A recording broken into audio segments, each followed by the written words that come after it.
Hey, how's it going, everyone? Welcome to the Triple Option, a brand new series on my channel where you can find myself, HaVoC, and Blessed giving our thoughts on real-life NFL stories, as well as bringing in other Madden YouTubers as guests to share their thoughts on their favorite teams and give their picks on, critical games in that week.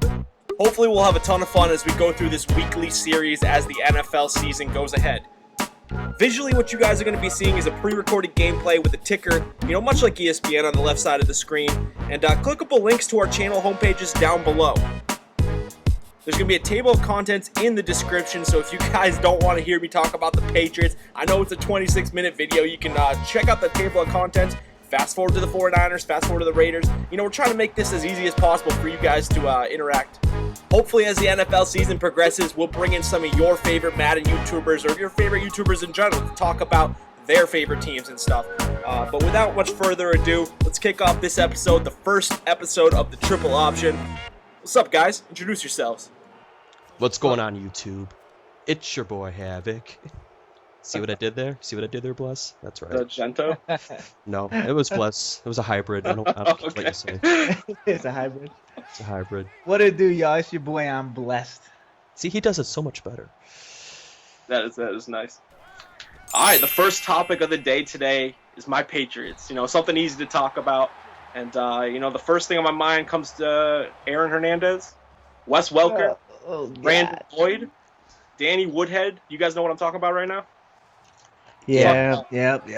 That Aaron Hernandez guy, That guy, yeah. That guy. Actually, what I'm talking about is Aaron Hernandez, 51 catches, 483 yards, 5 touchdowns.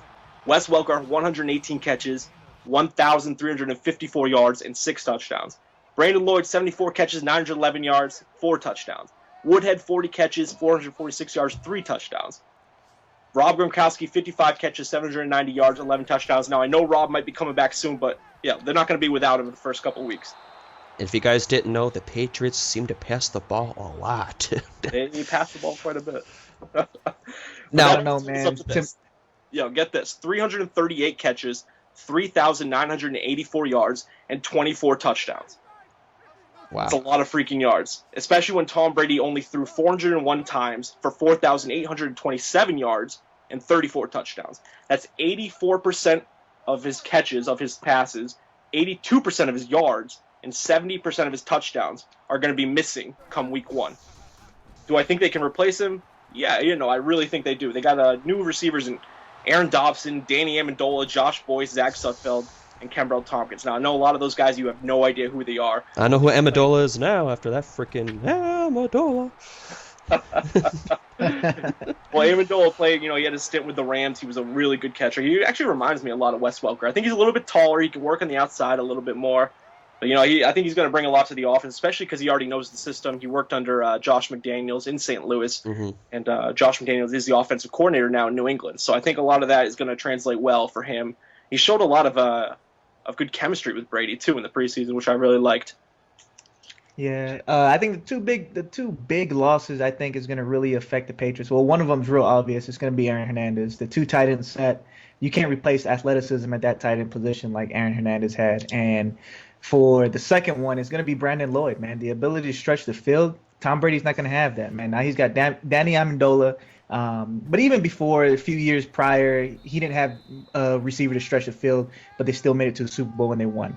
But after having that, now the problem is, how is Tom Brady going to adjust back to not having that deep threat? Yeah, man, you're absolutely right. And you bring up the whole point of how they won before. They won the Super Bowls before without that deep threat. And in 2004, their top 5 receivers were David Givens, David Patton, Deion Branch, Daniel Graham, Patrick Pass. Now, how many of those names do you actually know? I mean, Deion Branch, he was Super Bowl MVP, but, what is Deion Branch really? You know what I mean? And none of them's taller than 6'2". None of them. Not even one of them. And none of them had over 1,000 yards that year either, in 2004 when they won the Super Bowl. And it makes it seem like they were more of a system. Because Branch, didn't he leave New England and he went to Seattle? And he didn't do much over there.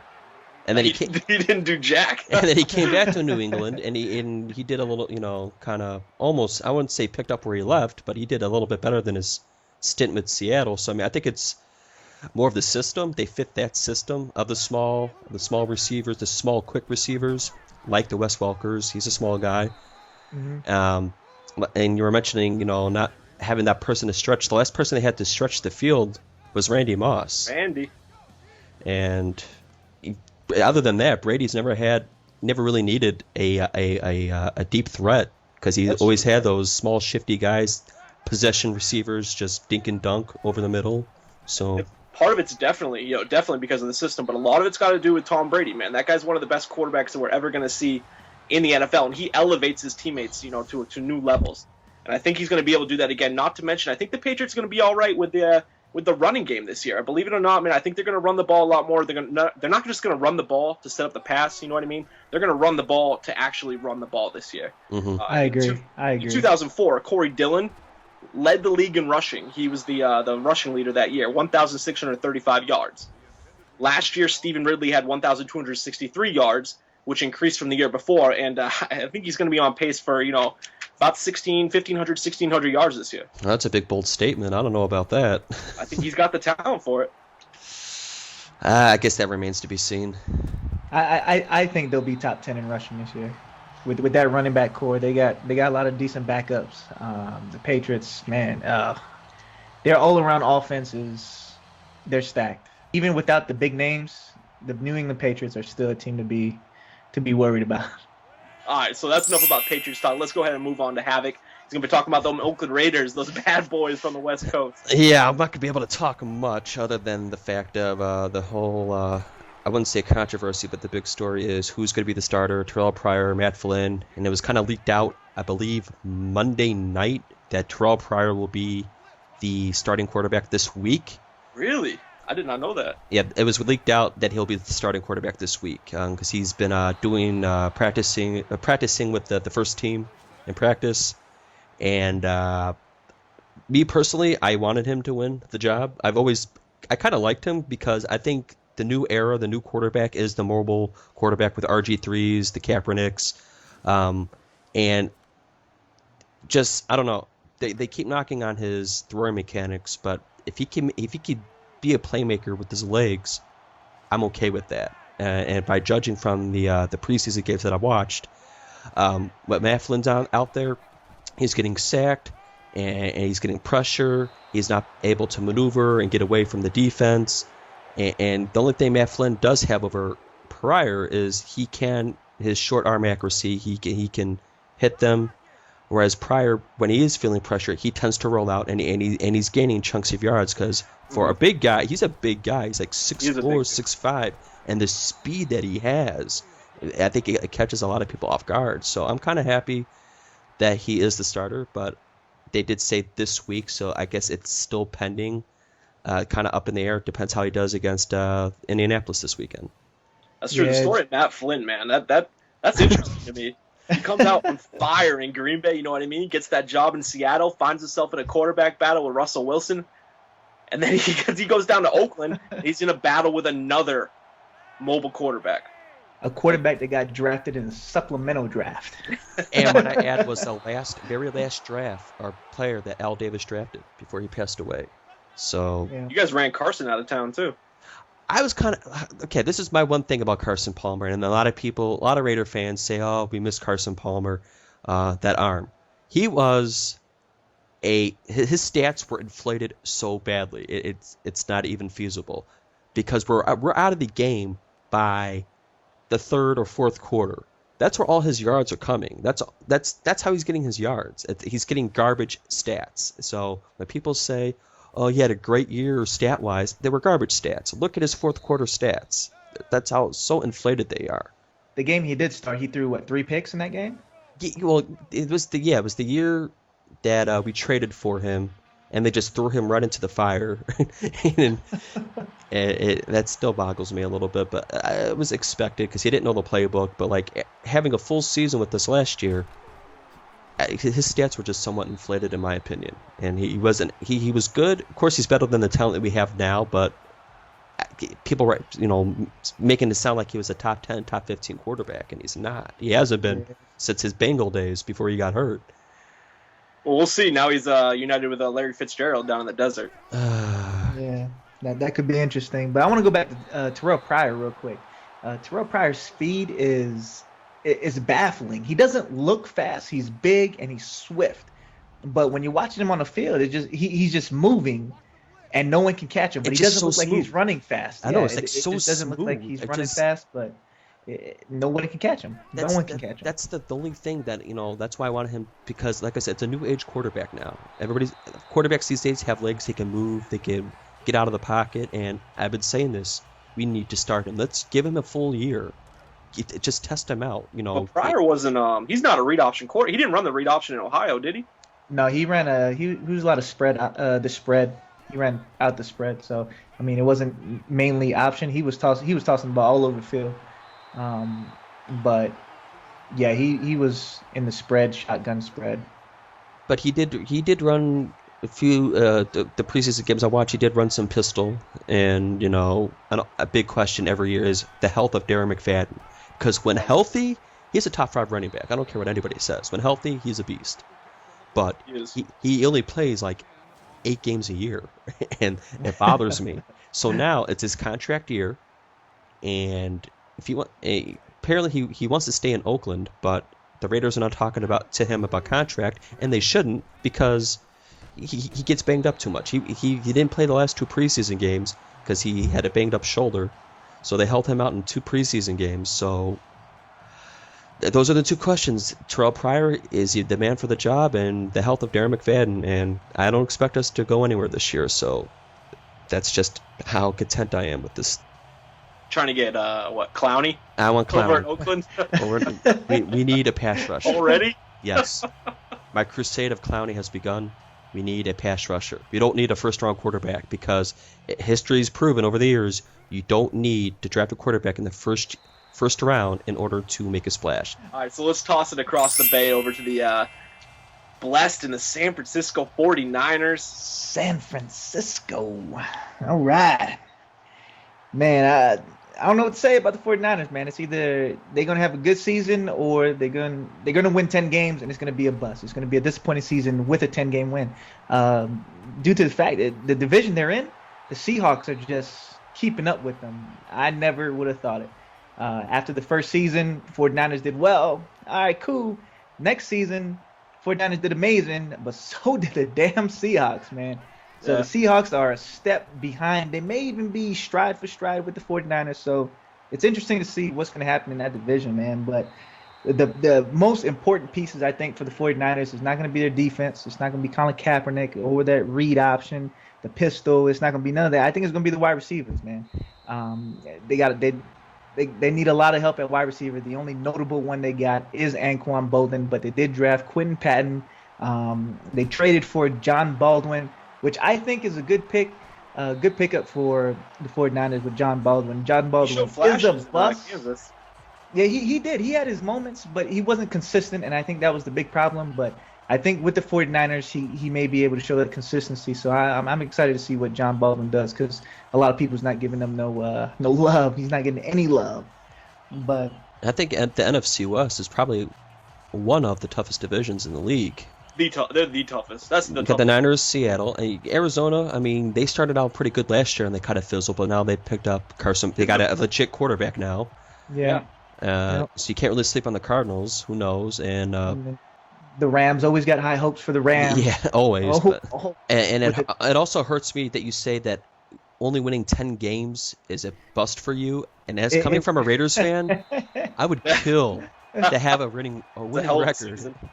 Well, the reason it is the talent that's on that team. They should win at least 11, 12, 13 games. But I think the Seahawks may have our number this year. But playoff-wise, I think we may take them into playoffs. I don't see the Seahawks being a playoff team. I see them being a really good regular season team. But playoff-wise, I don't think – I just don't see the Seahawks. Maybe it's just me being a 49er fan, but I don't see the Seahawks. I don't think they got the heart for it. So your worries, or I guess your questioning, is more on the offensive side of the ball, because in the defense, I don't think you need to worry about their defense. Well, defense maybe, because what's his face just got suspended for 4 games, and then think about bringing in Takeo Spikes. I like that move, but I hate it. We don't need Takeo Spikes. He's slow. He's old. But at the same time, you can't teach knowledge. You know what I'm saying? You can't teach experience. You guys got something else in the offseason, too, that intrigued me. Nnamdi Asomugha. That heart broke me a little bit too. How you feeling about that, Blessed? A lot of people hate that move. A lot of people say he lost a step. Who cares? I don't. He's a system cornerback, and in the 49ers system, that's his spot. He doesn't have to move around much. He's got a lot of support from the rest of the team. I'm not really worried about Nnamdi trying to stick man-to-man with somebody, keep up with a slot receiver. He doesn't have to do that. In this defense, he doesn't have to do that. He just covers his zone and takes care of what he needs to take care of, and Nnamdi will be fine. So he was my favorite player until he left, and I was just more heartbreak. I'm like, and then when he was a free agent after he left Philadelphia, I'm like, all right, maybe he'll come back. Well, we got Charles Woodson back, but Nnamdi decided to go across the bay. He wanted that ring. He wanted that ring. So much pain. Yeah, too much pain. It's good. San Fran's looking good, though. I mean, John Harbaugh is a crazy coach. It's just awesome. He seems like one of those Rex Ryan type of player coaches, you know what I mean? Like, just gets his troops fired up before the game. Yeah, and he's a smart coach. They just released saying that Clay Matthews was talking about hitting the quarterback.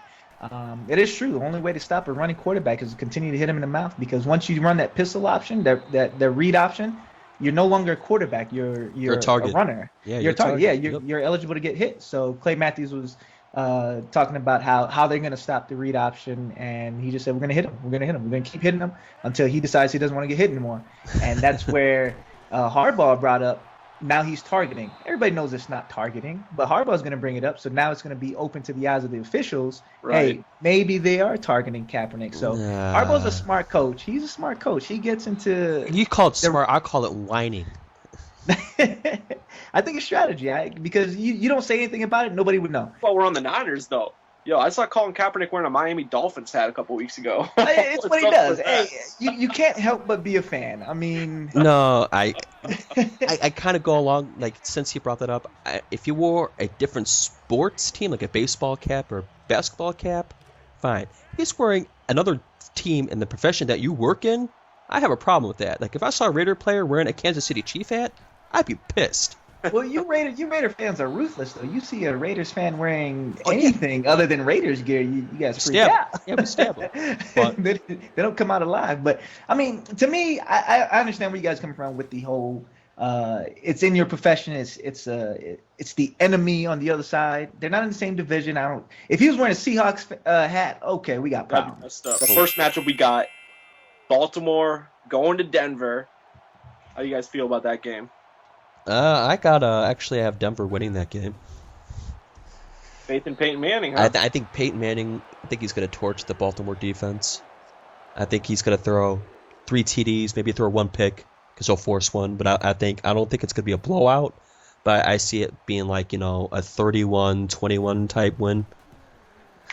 See, I see it to be like a high-scoring game like that, 31-21. But I'm taking the Ravens, man. I'm taking the defending Super Bowl champions to replace. They did a really good job replacing the guys that they lost. For Ray Lewis, they got their new rookie linebacker who actually looks pretty good. They got Michael Huff in there for Ed Reed. So they're doing a decent job replacing the guys, filling in the stopgaps. But what I'm really worried about is the Denver Bronco defense, man. They just lost Von Miller. They lost Elvis Dumerville. Elvis Dumerville will be lining up on the opposite side of the field. I think the same thing. I got the Ravens going. They, like you said, they did really good job at replacing the players they lost. And I just don't see them coming off of that Super Bowl high. I think they're still pumped. They still got something to prove, showing that they lost players, and they still can do it. So I'm gonna take hype. All right, next matchup: Atlanta going down to New Orleans to face the Saints. Divisional matchup. What we got, HaVoC? I have the Atlanta Falcons winning. I've seen the Saints play a little bit during preseason. Their offense is still impressive, but me personally, their defense is still a little bit suspect. And I think when it comes down to it, both of their offenses, both Atlanta and New Orleans, their offenses kind of cancel each other out. And I think the key factor will be on the D. And I think Atlanta just has the better defense. And Matty Ice, they call him Matty Ice for a reason. And I don't see New Orleans picking up a win. I think it's going to be close. I think it's going to be like one of those down to the last kick. Probably Atlanta winning like a 24-21 type thing. What about you, Bless? I did have it 24-21, but I had it for New Orleans. You want to be different. You just want to be different. That offense is potent, and they got Sean Payton back, and you can't X out the coach. The 49ers for years had the same coach, same players, and then all of a sudden they bring in a new coach, and he just revamped that whole team. So I mean, having your head coach there, your head coach, it changes everything. And I think the Saints, they may pull it out. Also, I hate the Atlanta Falcons. I don't know what it is about them. I think last year was a fluke. I don't think they can do it again. So that's just me. But I just don't see Matty Ice doing his thing. I think Matty Ice is going to be a top 10 quarterback, but maybe even top 5. But I just don't see the Atlanta Falcons repeating what they did last year. See, I mean, I like New Orleans. I like that they got Sean Payton back. I like that, the swagger that Rob Ryan's going to bring to that defense. But I love Julio Jones this year. I love Roddy White this year. I love Tony Gonzalez coming back for one more year to give it one final go. I mean, the Falcons have been teetering on the edge of, they finally got that one win in the playoffs. So now they're trying to build on that. Tony G coming back, and I absolutely love the signing of Steven Jackson. That is going to be huge down south, down in Atlanta. And I'm taking Atlanta. I'm taking Atlanta in that game 31-28. I think it's going to be a high-scoring game. I think there's going to be some confusion on both sides of the defense, early on in the seasons. I think Rob Ryan's defense will kind of settle in midway through the season, but I'm looking for a high-scoring game. Drew Brees is going to put on a show, and I think Matt's going to match him. All right, so moving on, we got a tough matchup right here in the NFC. The San Francisco 49ers are at home versus the Green Bay Packers. It's interesting. Bless, you can go ahead and take this one from the start. I got to go with my 49ers, man. I can't let them down. I got to go with the 49ers. And I think it's going to be a shootout. It's either going to be a blowout or a shootout. It's not going to be an in-between game. It's either somebody's going to get the advantage, somebody's going to exploit something, and they're going to take advantage of it. Other than that, I think it's just going to be a shootout back and forth, same as last year in the playoffs. I just think it's going to be a shootout. It's just one of those games. That offense going up against that defense, it's stalemate. The offense for the 49ers going up against the Green Bay Packers defense, that's a stalemate. So, I mean, it could go either way, but I'm going to go with the 49ers. But that one is a close one. Me being a 49ers fan, I am smart enough to say that the 49ers may drop this one. But I'm going 49ers. Yeah, I'm going to take the Niners as well, man. I can't bet against that team right now. They're such a freaking powerhouse out there in the NFC West. In what I said earlier is one of the toughest divisions in football. Or HaVoC said it's the toughest division in football. That coach, John Harbaugh, those players, man, the way they play the game, it's great. I think Colin Kaepernick's going to struggle a little bit this year, but I think he's going to be able to do enough, and his team is good enough around him to be able to secure that win. Green Bay, I don't like the loss to Greg Jennings. I think Jordy Nelson's great. I like Randall Cobb. I think Eddie Lacy's a great pickup for him, but I just don't think they can go swing for swing with San Fran. And as tough as it is to go against Aaron Rodgers, I got to do it. I think San Fran is going to take that one. 24-17 is my pick. That's it. Well, I'm going to be that guy, and I'm going to actually pick Green Bay, based on the fact where Bless was alluding to, stalemate on both the offense and defense, on both sides of the ball. When it comes to defense, I do feel that San Francisco does have the edge on the D. I just feel that way, just with their linebacking core alone. Granted, yeah, Packers have Clay Matthews and whatnot, but I think it's going to be Aaron Rodgers. I think he's going to pretty much dictate the game, because I think he's at that level now where Peyton Manning was years ago at his peak. I just something about Aaron Rodgers that he just kind of manipulate. He can pretty much, it's based on his tempo. If everything's flowing, I don't think the Niners, as great as their D is, I don't think they can stop the attack, because he just has so many weapons like Cobb, Eddie Lacy. I think that they need a running back, and I don't know if he's the answer yet. That remains to be seen. But I can't bet against discount double check. I just can't, and I just can't do it. I'm gonna say it's gonna be like Green Bay 38 and the Niners like 20. On that defense? Yes. You watch your mouth. Because I'm not scared of the Niners receiving core. Now, if they had Crabtree healthy and all that, maybe. Not afraid yet. But Quentin Patton breakout year, rookie of the year. That's a lot. That's a lot of ifs. Offensive rookie of the year. I like it. Is that your lock? Is that your lock? That's my lie. I'm calling it right now. You want to do a little side bet? You want to do a little side bet? Let's knock it down. What's the date today? The 4th. September 4th. Quentin Patton, offensive rookie of the year. Calling it right now. Oh, damn. All right, you heard it first. All right, guys, so those are our picks. If you guys want to put your picks, give your input, roll out your picks in the comment section below. We'll take all the winners, all the guys who got the most right, and we'll throw them on the bottom of the feed so you guys can, show off to the rest of the community that you got your picks right. And that apparently know more than us. Potentially. All right, yeah, lastly, before we head out of here, we are going to be having plenty of guests in the future. If you guys want to go ahead and if you have any recommendations, people that you would like to see on Triple Option, put them in the subscribe or put them in the comment section below. And also, you can maybe, if you want, send them a message on YouTube. Tell them to contact myself, HaVoC, or Blessed, and get in contact with us, and we can go ahead and see if we can get them onto the show. But yeah, we're going to be doing this weekly, so expect weekly shows here on the Triple Option and weekly picks, weekly hot sports takes. And before we head out of here, I'm going to give these guys a chance to tell you a little bit about their channels and what's going on and what you could expect to find when you click on those links below. All right, guys, this is HaVoC. First things first, I've been with Machinima Sports for almost 3 years, and I've been known to do WWE gameplay for the longest time, but now I have ventured over to the Madden community. So that's what you'll see a lot on my channel. Nothing but Madden. It's been since Madden's launched about a week ago. That's been nothing but gameplay you've seen. But I do occasionally venture into other games. I do full game playthroughs of popular games that come out. So that is to be expected on my channel. What it do, y'all? It's your boy, I'm Blessed, man. And coming over to my channel, man, what you expect to see is nothing but Madden and sports gaming in general. So if it's a sport, man, you'll probably see it on my channel. But mainly I do Madden. I play nothing but ranked games. I'm venturing into MUT. So if y'all like Ultimate Team, man, go ahead and head on over and help a brother out. You know what I'm saying? So just mainly Madden is basically what's on my channel, man.